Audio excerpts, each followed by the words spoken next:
Bismillahirrahmanirrahim. Assalamualaikum warahmatullahi wabarakatuh.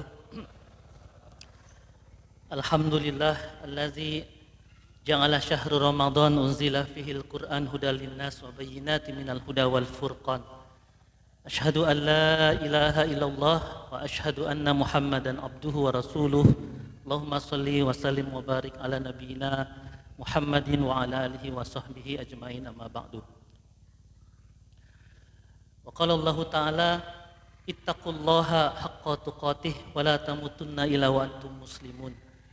Hadirin bapak-bapak, ibu-ibu, saudara-saudaraku sekalian, jamaah Isya dan Tarawih yang dimuliakan oleh Allah Subhanahu wa Ta'ala. Nama masih belum ganti, Suwandi ya. Tadi karena naib jadi jadi nggak kesebut ya, karena tulisannya diganti ya. Kita bersyukur kepada Allah Subhanahu wa Ta'ala,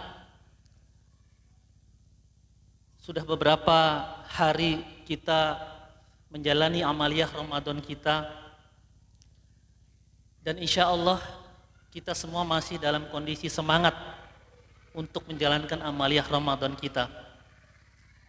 Kalaupun ada yang terhalang, bapak ibu kita, saudara-saudara kita, kolega kita yang sampai dengan malam hari ini berada dalam kondisi kurang sehat, tidak fit, dalam kondisi sakit, kita doakan dengan berkah Ramadan ini semoga mereka semua disehatkan oleh Allah Subhanahu wa Ta'ala. Mereka dikuatkan oleh Allah Subhanahu wa Ta'ala sehingga kita sama-sama bisa menikmati keindahan malam-malam di bulan suci Ramadan ini, bersama-sama memetik hikmah atau lautan hikmah yang sangat besar dari Allah Subhanahu wa Ta'ala, atau hidangan dari Allah Subhanahu wa Ta'ala kepada orang-orang beriman sepanjang malam bulan Ramadan. Dan bahkan siangnya kita juga oleh Allah Subhanahu wa Ta'ala dihadiahkan amaliyah saum Ramadan yang pahalanya wa ana ajzi bihi, aku sendiri yang akan membalasnya. Kalau pahala sholat kita bisa berhitung-hitung ya. Kita pahala satu lah sholat di rumah. Kalau sholat di masjid berjamaah 27 kali lipat. Tapi kalau bulan suci Ramadan mungkin akan berlipat-lipat. Ya. Ganjarannya di sisi Allah Subhanahu wa Ta'ala. Kita baca Quran satu huruf. Kata Nabi kita, satu huruf, harfun, alif harfun, lam harfun, mim harfun. Dan satu harfun itu, satu huruf itu dibalas dengan 10 kebaikan. Jadi kalau kita baca Al-Baqarah, ya bisa dihitung-hitung kira-kira ya. Tapi kalau saum, wa ana ajzi bihi, kata Allah Subhanahu wa Ta'ala, aku sendiri yang akan membalasnya. Entah seberapa besar ganjaran puasa atau saum Ramadan yang kita lakukan ketika kita menjalaninya dengan sebaik-baiknya. Imanan wahtisaban, kata sebuah hadis. Namun sudah menjadi kebiasaan kita semua, kebiasaan anak-anak manusia, hamba-hamba Allah, itu biasanya mendekati akhir Ramadan, bahkan ini mendekati pertengahan ya. Bahkan belum mendekati pertengahan, itu biasanya kita sudah mundur teratur. Semangat kita mulai goyah. Semangat beribadah kita mulai luntur dengan berbagai macam asbab. Maka ulama kita menyebutkan bahwa bagaimana cara menghindari kefuturan itu, kelemahan di dalam kita beribadah atau beramaliyah atau beribadah itu, khususnya beramaliyah Ramadan pada bulan yang penuh dengan keberkahan ini. Ulama menyebutkan yang pertama adalah kita ini harus menjadi orang-orang yang tahu, orang-orang yang berilmu, orang-orang yang mengetahui hakikat dari sesuatu tersebut. Orang-orang yang tidak mengetahui hakikat Ramadan itu akan senantiasa diliputi oleh kelemahan, karena tidak mengetahui esensi dari ibadahnya. dari sholat sunnahnya. Dia tidak tahu kalau sholat sunnahnya itu dibalas dengan pahala seperti dia melaksanakan sesuatu yang wajib pada bulan-bulan yang biasa. Dia tidak tahu kalau seteguk air atau sebutir kurma yang dia berikan kepada orang yang berpuasa itu sama seperti dia mendapatkan pahala puasa orang yang berpuasa tersebut tanpa mengurangi sedikit pahala orang yang melakukan saum tersebut. Dia tidak tahu kalau qiyamul lail itu, tarawih atau qiyamul lail itu memiliki kedudukan tersendiri. Bahkan ya diceritakan bahwa rokaat demi rokaat pada qiyamul lail itu yang akan bisa jadi menyelamatkan kita di hadapan Allah Subhanahu wa taala. Ya, begitu kata hadis qudsi menyebutkan. Bisa jadi ya. Meskipun kita tidak pernah tahu amal apa yang kemudian menurunkan keridhaan dan rahmat Allah Subhanahu wa taala kepada kita sehingga kemudian menyelamatkan kita dari hisabnya Allah Subhanahu wa taala. Jadi yang menghindari dari kelemahan itu adalah katanya kita ini menjadi orang-orang yang berilmu, orang-orang yang tahu. Allah Subhanahu wa taala dalam Quran surat Az-Zumar ayat 9 mengatakan, A'udzubillahi minasyaitonirrajim, qul hal yastawil ladzina ya'lamuna wal ladzina la ya'lamun. Ya Allah menyindir kita semua dengan mengatakan bahwa samakah antara orang-orang yang berilmu dengan orang-orang yang tidak berilmu? Samakah antara orang-orang yang tahu dengan orang-orang yang tidak tahu? Allah ingin mengatakan bahwa tidak sama. Tidak sama antara mereka yang berilmu dengan yang tidak berilmu, tidak sama. Orang-orang yang mengetahui hakikat Ramadan itu dengan tidak mengetahui hakikat Ramadan itu berbeda. Berbeda penyikapannya, berbeda kualitas ibadahnya, berbeda kuantitas ibadahnya, berbeda penyikapannya terhadap waktu-waktu pada bulan suci Ramadan itu dan seterusnya.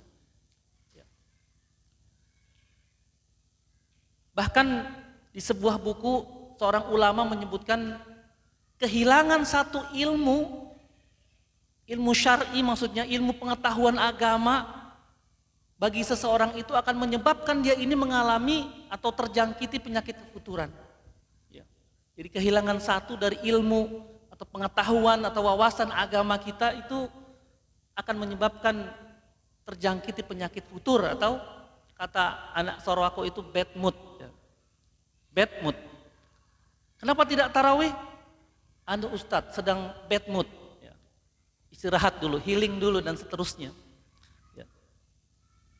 Jadi ini yang pertama, kenapa Allah Subhanahu wa taala atau bahkan agama kita ini senantiasa mendorong umatnya ini untuk senantiasa menjadi orang-orang yang berilmu pengetahuan. Bahkan kita dorong anak-anak kita bersekolah setinggi-tingginya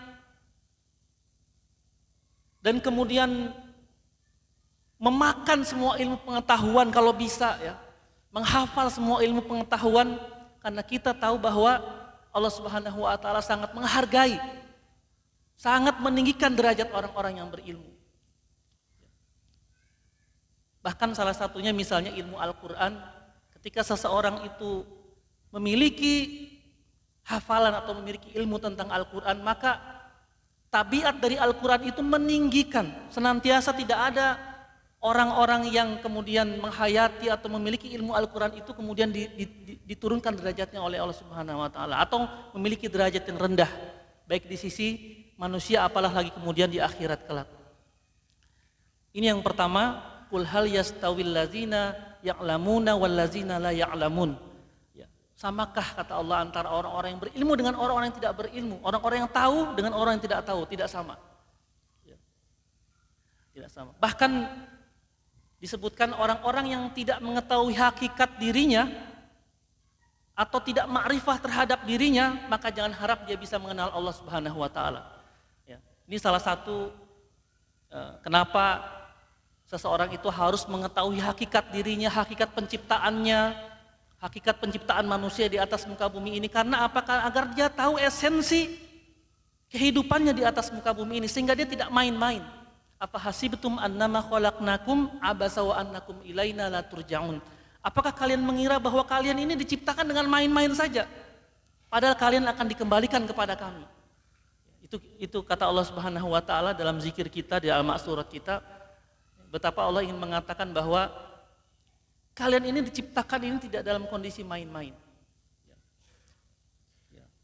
Jadi kalian harus mengetahui hakikat diri kalian, hakikat penciptaan kalian. Kemudian yang kedua, obat anti futur atau bad mood. Samping yang pertama kita harus menjadi orang-orang yang tahu hakikat atau orang-orang yang berilmu pengetahuan, sehingga kita mengetahui hakikat Ramadan ini, hakikat qiyamul lail kita, hakikat saum kita, hakikat dari sedekah kita dan seterusnya.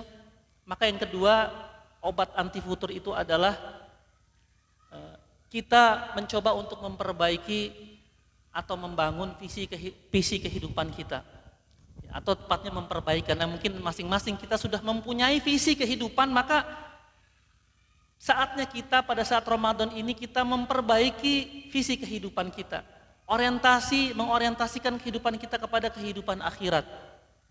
Tidak ada orang yang ingat Ramadan, menjalani amaliyah Ramadan, bersiap-siap dengan Ramadan itu, kemudian dia lalai dengan sebuah ayat wabil akhirati hum yuqinun misalnya. Bahwa mereka lah orang-orang yang yakin dengan akan kehidupan akhirat. Maka visinya adalah wabtaghi fima atakallahu ad-darul akhirah wala tansa nasibaka minad dunya dalam Al-Qasas ayat 77. Carilah oleh kalian itu kehidupan akhirat, tapi jangan lupakan dunia kalian. Padahal kita sering membalik ayat ini. Bahkan banyak orang, banyak pejabat, banyak para pemimpin misalnya yang segala macam tindakannya itu tidak hanya berimpact kepada dirinya, bahkan kepada masyarakat luas, masyarakat banyak. Dia ketika lupa akan visi akhiratnya tersebut, maka carilah dunia itu sebanyak-banyaknya. Carilah olehmu akhirat dunia, dan tapi jangan lupakan akhiratmu. Maka kemudian aktivitas akhirat itu hanya sebuah sisa-sisa dari waktu yang dia miliki. Setelah kemudian dalam kondisi lelah, dalam kondisi penat dan seterusnya, barulah kemudian kembali kepada Allah Subhanahu wa taala, mengisi sisa-sisa waktunya itu dengan ibadah kepada Allah Subhanahu wa taala, ibadah mahdhah kepada Allah Subhanahu wa taala. Dia lupa pada saat mungkin ketika dia melakukan sebuah kesalahan, kalau kita ini mungkin berimpact kepada diri kita sendiri. Ustadz Suwandi kalau salah ini dirinya satu orang, paling banter keluarganya, menyesatkan keluarganya. Kalau ceramah bisa menyesatkan orang banyak gitu. Nah ini enaknya ceramah di sekitar kita ini, karena kalau kita ceramah itu kadang-kadang jarang yang memperhatikan jadi jarang yang bisa menyesatkan gitu.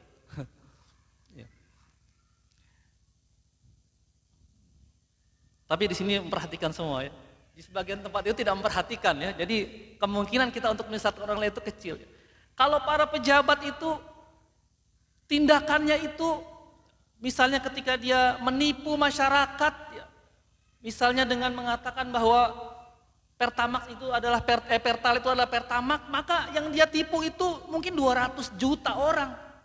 Impactnya itu sangat luas, dosanya juga sangat besar. Itulah kenapa kemudian kita sama-sama memahami bagaimana konsep kepemimpinan di dalam Islam, konsep pejabat dalam Islam, bagaimana Abu Dzar Al-Ghifari, ya Rasulullah berilah saya jabatan gubernur, kasih saya, biar saya mampu insya Allah gitu.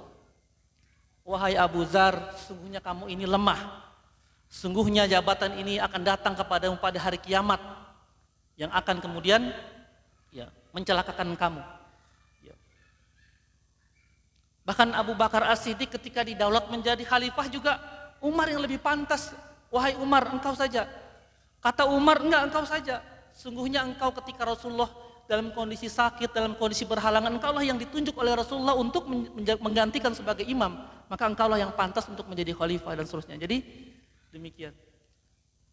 Maka impactnya tadi sangat luar biasa. Kita bayangkan orang-orang yang memiliki dengan sikapnya, dengan kebijakan yang diambilnya, tipu-tipu yang dibuatnya, kemudian mengakibatkan 200 juta orang rugi sebagai status orang tipu, maka kita bayangkan betapa besar dosanya orang tersebut.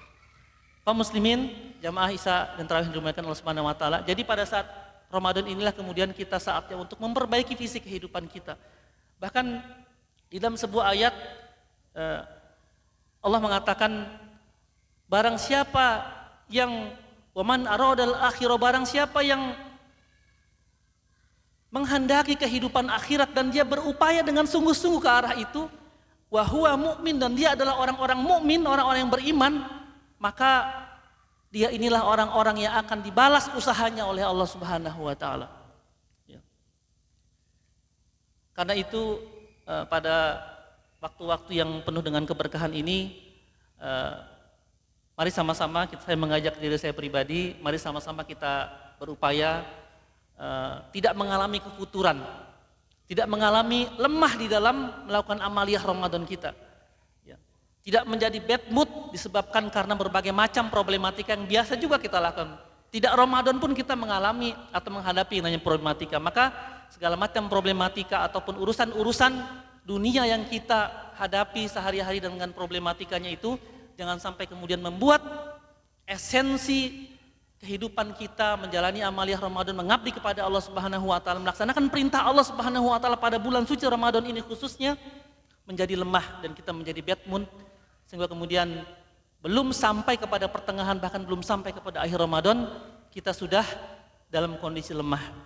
Padahal 10 malam terakhir itu, Ashrul Awakhir itu, kata Nabi kita, justru adalah malam-malam yang justru kita semakin meningkatkan semangat dan meningkatkan kuantitas dan kualitas ibadah kita kepada Allah Subhanahu wa taala. Karena disitulah ditentukan dan disitulah ada satu malam yang sangat spesial yang Allah hadiahkan kepada orang-orang mukmin, yang tentu saja yang track record Ramadannya itu